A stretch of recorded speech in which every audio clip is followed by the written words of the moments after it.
Hi friends, welcome to Sindhu గారి వంటిల్లో. ఈరోజు special మన వంటిల్లో బైగన్ ఫ్రై, అంటే మన బ్రింజాల్ ఫ్రై అనుకోండి. పెద్ద వంకాయది భలే ఉంటుంది. ఇది ఫ్రై చేసుకొని తింటే దీని రెసిపీ అంటే చూసాం మనం. ఫస్ట్ దీన్ని నీట్గా కడుక్కొని దీన్ని పీసెస్గా రౌండ్ పీసెస్గా కట్ చేసుకుందాం. అదిగోండి ఫ్రెండ్స్, ఇలా రౌండ్గా కట్ చేసుకున్నాం కదా. ఇప్పుడు దీనికి మంచిగా మసాలా పట్టిద్దాం. ఇదిగోండి, ఇట్లా పీసెస్గా కట్ చేసుకున్నాను రౌండ్గా. చాలా పెద్దగా ఉంటే ఇట్లా మీరు 2 పీసెస్గా చేసుకోవచ్చు, ప్రాబ్లం లేదు అందులో. ఇప్పుడు వెల్లుల్లి పేస్ట్ మ్యాక్సిమం 2 to 3 స్పూన్స్ వేసుకోండి. పసుపు 1/2 స్పూన్. కారం నాలా గట్టిగా తినేటోళ్ళు కారంగా నేనైతే 3 స్పూన్స్ 3.5 ఇస్తాను. ఇక మీరు మాత్రం చూసేసుకోండి, పర్లేదు. జర మనం కారం గట్టిగా తింటాం అన్నమాట, కాబట్టి నేనైతే 3.5 స్పూన్స్ వేసాను కారం. ఉప్పు మీరు టేస్ట్ పట్టి వేసుకోండి. నేను మాత్రం 1 కొంచెం ఎక్కువ, ఒక 1 స్పూన్ కొంచెం ఎక్కువ వేసాను. ధనియాల పొడి ఒక 1/2 spoon, 1 spoon. Garam masala 1 spoon వేసాను. నేను మాత్రం గరం మసాలా హోమ్మేడ్ అండి. ఇప్పుడు మన ముక్కలకి బాగా పట్టించండి మసాలా మొత్తం. చూసారు కదా, చూడండి మన ముక్కలకి బాగా పట్టింది మసాలా వంకాయకి.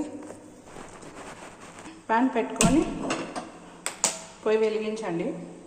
మంచిగా గరం కానివ్వండి ప్యాన్. తగినంత ఆయిల్, ఫ్రై అనుకోండి, తగినంత ఆయిల్ పోసుకోండి. నూనెని బాగా కాగనీయండి వేడిగా.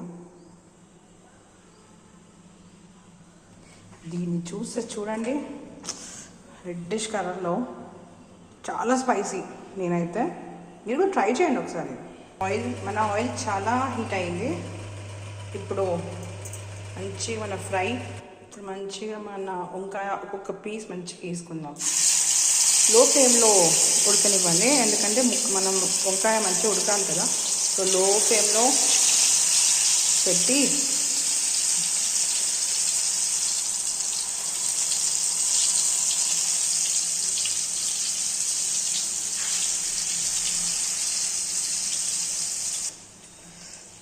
చూడండి, లో ఫ్లేమ్లో ఉడకనివ్వండి మంచిగా. ఇది ఉడికేటప్పుడు స్మెల్ ఉంటుంది, అబ్బాబ్బాబ్బా. ఇప్పుడు మెల్లగా దీన్ని తిప్పుకోండి, మెల్లగా అండి, ఎందుకంటే మధ్యలో చిక్కిపోతాయి. స్లోగా చూడండి, మనం మెల్లగా తిప్పుకున్నాక ఇంత భలే ఉడుకుతుంది కదా. చేప ముక్కలా ఉందిలే ఉడుకుతుండేది, స్మెల్ కూడా అలానే వస్తుంది. చూడండి, ఇట్లా ముక్క మంచిగా బ్యాక్ ఫ్రంట్ మంచిగా ఇట్లా పీస్ మంచిగా ఫ్రై చేసుకోండి. ఇప్పుడు ఇది రెడీ అయిపోయింది. ఇది నేనైతే అన్నంతో తింటాను.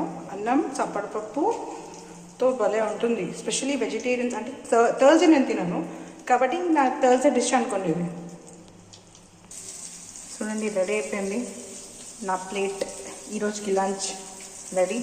మీరు ట్రై చేయండి, సూపర్గా ఉంటుంది విత్ దిస్.